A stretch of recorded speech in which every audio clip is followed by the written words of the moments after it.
Você com certeza acordou hoje de manhã e viu vários conflitos entre a Palestina e até Hamas. Mas como surgiu isso? O que está acontecendo, praticamente? Quais são os ataques e os motivos? Hoje você vai entender nesse vídeo. Então, sem enrolação, vamos lá para o nosso tema de hoje. Não se esqueça de se inscrever, deixe o like aí e praticamente curtir as nossas outras publicações e assistir os outros vídeos. Bem, vamos começar o contexto então sobre como rolou aí essa guerra entre os israelenses e os palestinos, Praticamente a gente pode colocar que isso se vem lá do ano, mas ficou mais gravemente exposto quando ocorreu a Segunda Guerra Mundial, gente. Por que a Segunda Guerra Mundial? Tiveram vários movimentos na região, que se foram assim movimentos praticamente plausíveis, mas o que influenciou isso de tudo, podemos dizer que foi o nazismo, tá? O nazismo em perseguição aos judeus, tá? O que acontece? Essa perseguição, o Holocausto, acabou matando muita gente. E depois disso, as comunidades internacionais precisavam achar ou queriam, colocar uma proposta para proteger o povo judeu, Uma comunidade judia tinha que ser protegida. Para isso, queriam colocar algum território para proteção. Então, se escolheram vários lugares, propriamente a Uganda, que foi praticamente na África, territórios mais para o sul, entre a Rússia ali e a região mais ou menos de China, e também até a própria Argentina foi escolhido algum dos territórios, para serem colocados. Mas no final, o território que foi escolhido, praticamente pelos povos judeus, foram a Palestina, tá, gente? A Palestina já era praticamente um território predominantemente de pessoas, que apoiavam aí, de árabes que apoiavam mais o governo de espécie muçulmano, tá, gente? As religiões muçulmanas.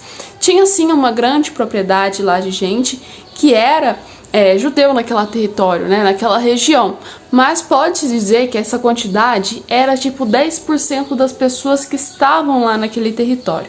Mas acontece que se fixou, então, lá. Mas por quais motivos esse lugar foi escolhido, Praticamente a gente viu que Jerusalém, praticamente é uma cidade bastante religiosa, que tem vários contextos religiosos. Como até, praticamente alguns contam que lá tem a sepultura de Jesus Cristo para os cristãos. Temos também, um dos templos onde é extremamente importante para os muçulmanos, e também o muro que os judeus consideram também bastante importante, como os destroços de um dos templos deles, e é o que sobrou. Então, resumindo, lá era um lugar bastante religioso e importante para ambas as partes, tá? E por esse motivo eu acredito também que os próprios judeus escolheram aquela região para se concentrar. Acontece que a região da Palestina foi sendo tomada muito rápido, tá, gente? Aconteceu que, após os judeus quererem ficar na Palestina, os muçulmanos e os árabes não gostaram tanto assim dessa tomada de decisão. Então acontece que teve conflitos, teve várias medidas e até mesmo guerras, e uma das mais importantes foi em 1948, onde se começou aí a ter um conflito extremamente grande entre muçulmanos e israelenses, praticamente, se a gente for contar desse jeito. E nesse conflito acabou que Israel e praticamente os judeus, porque naquela época não tinha considerado o Estado ainda de Israel, foram tomando regiões da Palestina. Meio que de 1946 até, assim, se a gente for olhar os anos atuais, tiveram aí um crescimento muito grande da população ali praticamente em Israel, Acontece que umas datas depois, mais ou menos 1952, a gente viu aí que foi decretado o Estado de Israel. Ou seja, o que acontece? Israel foi reconhecida como uma espécie de Estado, tanto para a população e quanto também pelo cenário internacional, que vários países consideravam ali o Estado de Israel. Acontece que também depois disso, acabou tendo os outros conflitos, e sempre tem conflitos, a gente já viu mais de 10 conflitos quase assim, incluindo os muçulmanos e até propriamente os israelenses.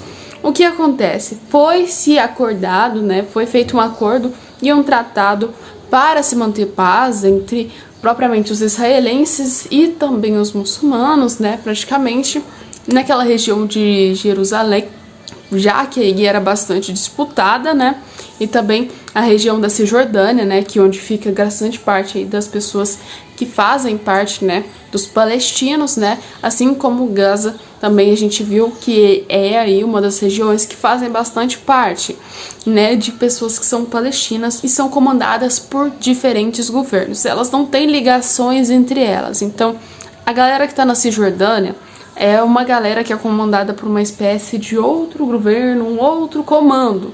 Ou seja, o governo lá praticamente do Estado da Palestina, né? Lá no caso, já em Gaza, a gente viu que aí é o Hamas que comanda. Que foi, no caso, que começou o conflito principal aí entre a questão dos israelenses. E por outro fato também a gente viu que a região da Cisjordânia, né, tem se construído uma grande parte aí por conflitos, né, que já vem se rolando há muito tempo, de um muro em relação àquela região. Então, resumindo, os próprios palestinos tiveram uma segurança e também os próprios israelenses também criaram uma espécie de segurança com esse muro, tá, gente? Aliás, não é um muro assim que contorna todo o território, mas grande parte do território é contornado por esse muro. Muitas pessoas aí da relação de diplomacia, né, e até mesmo de relações internacionais falam que isso aí é algo bem assim problemático, né, mas outros enxergam como uma espécie de defesa. Mas a região de Gaza, a gente viu que aí é algo bem problemático também, porque já entrou com conflitos há muito, mas muito tempo. E claramente, dessa vez está tendo conflitos novamente. E como que tá rolando esses conflitos? Acontece que ali o próprio grupo Hamas fez uma espécie de declaração que o motivo do conflito seria simplesmente por uma espécie de vingança, a gente pode falar assim.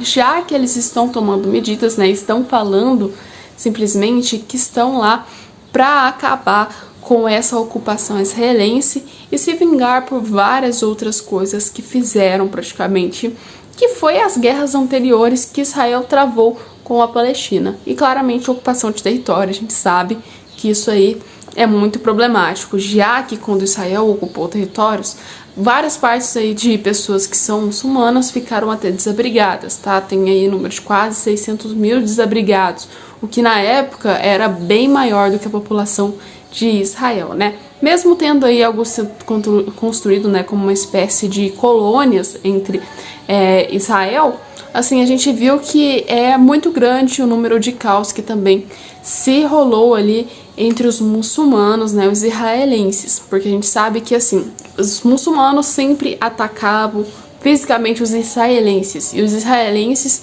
praticamente, assim, tomaram território meio que dos muçulmanos, embora tenha sido reconhecido pelo cenário internacional e até mesmo nos territórios da Palestina, ali onde a gente viu, e até de Gaza também foi aí praticamente reconhecidos pela comunidade internacional, pelo menos por quase 1/3 ou 2/3 da comunidade internacional reconhece como uma espécie de país, tá? O que acontece de geral, praticamente para vocês entenderem. Ontem teve vários ataques feitos aí praticamente em um dia celebrado pelos judeus como uma festa, né, gente? Estava sendo o final aí do festival religioso deles e praticamente aí, né, foi atacado por Hamas, ou seja, os próprios militares falaram que seria feito esse ataque, né, praticamente. Foi um ataque surpresa, mas aí eles soltaram, né, meio que nas redes sociais. E assim, Hamas simplesmente falou que o ataque foi só por mísseis, mas Israel falou que o ataque foi feito territorial e por parte marítima. E assim, a gente já sabe quem tá certo nessa situação, aliás, porque tem vários vídeos na internet rolando, né, sobre coisas horríveis que se aconteceram ali, né, no território israelense, sequestros, assassinatos, exposição de corpos. A gente viu que várias coisas assim foram meio pesadas que rolaram na internet. Então, claramente a gente viu que Hamas estava mentindo sobre essa situação. E isso aí claramente deixou bem visível pela internet, né? Mas assim, fizeram esses ataques, fizeram esses caos todos, simplesmente para uma espécie de vingança e para tomada de território. E claramente Israel iria responder, né, gente? Israel não ia ficar calado aí e não iria responder essa situação. Acontece que Israel decretou no momento o Benjamin Netanyahu pegou e falou assim: olha, estamos em estado de guerra. Uma coisa certa é que a gente viu aqui, qualquer pessoa que estuda direito vai saber disso, né? Que aqui tem algumas situações que no próprio Brasil se considera estado de guerra. A gente viu que tem algumas mudanças, assim, né? Algumas leis são alteradas e claramente, se alguém interfere na sua soberania, básico, gente, básico de direito humano, né? Praticamente básico de relações internacionais.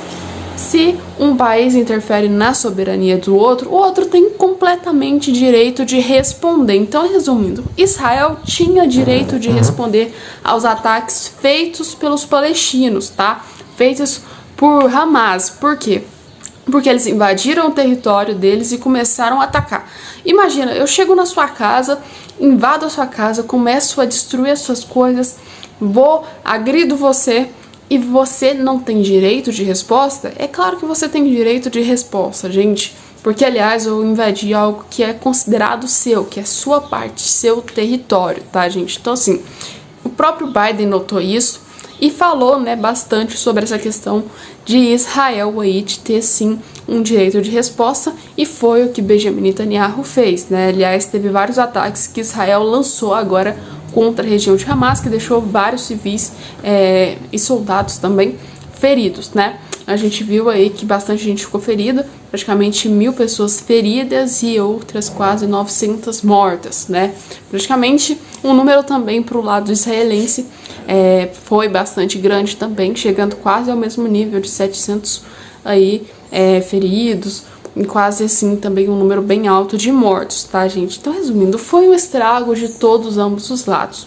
Por outro lado, a gente viu que o conflito lá tá bastante denso, a relação e a comunicação internacional também decidiu opinar sobre a situação, gente. A gente viu que o próprio presidente do Conselho de Segurança da ONU, que no caso é o Lula, resolveu opinar sobre a situação que estava acontecendo aí entre a própria Palestina e propriamente Israel.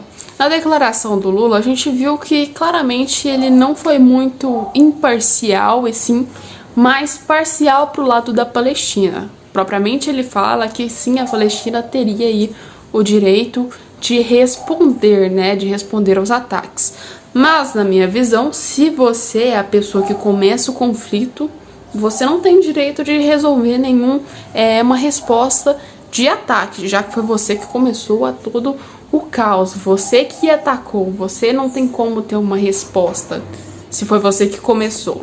Mas assim, algo que ficou um pouco incoerente na minha visão, porque o presidente do Conselho de Segurança da ONU disse praticamente uma coisa e por outro lado aí a gente já viu aí um dos países mais importantes que fazem parte da ONU, que é os Estados Unidos, que falou outra coisa, meio que assim, apoiando um país diferente. Então estamos ali com dois países no conflito e uma organização e várias aí praticamente, né, indecisões no meio dessa organização, porque assim, se o presidente do Conselho de Segurança faz uma opinião para a Palestina e um dos países mais importantes da ONU praticamente fazem, né, opiniões aí para Israel, a ONU vai tomar que tipo de medida nessa situação? A ONU vai interferir? Não vai? Vai acontecer o quê? Vai deixar ali rolar briga? Vai ter assassinato? O que a ONU vai fazer em relação a isso, né, praticamente? A gente viu aí que os Estados Unidos declarou apoio financeiro, né, e aliás, muito apoio também a direito de resposta de Israel. Mas pensa comigo, os Estados Unidos já está financiando a guerra da Ucrânia e vai agora financiar também propriamente Israel. Já vem tendo vários acordos, né, com Israel, mas agora é um financiamento um pouco mais alto, porque Israel declarou que está em estado de guerra, tá? Então, resumindo, tá em guerra, igual a Ucrânia. Então, resumindo, também vai ter que ter investimento. Mas será que os Estados Unidos vai conseguir investir em duas guerras ou não? Ou ele vai abandonar uma das guerras e vai investir em outra? Porque a gente sabe que também o conflito na Ucrânia está bastante denso, né? E agora, se os Estados Unidos parar de investir na Ucrânia, é praticamente fatal para a Ucrânia, que ela vai perder a guerra, né? Praticamente, na minha visão, já que os Estados Unidos é o maior financiador dessa guerra, gente. Mas, por enquanto, aí, os conflitos são esses. A gente vai voltar com mais matérias, porque tem muita coisa rolando nessa guerra e a gente vai trazer as últimas atualizações para vocês, tá? Espero espero que vocês tenham gostado. Se vocês gostaram da explicação, deixa o like, compartilha e se inscreva no nosso canal. Estamos com um cenário um pouco diferente, gente. É que estamos de viagem, então resumindo, eu fiz aqui um vídeo pra vocês, pra manter vocês informados, mas logo a gente volta com o cenário normal aqui pra vocês, tá? Um beijo e tchau, tchau.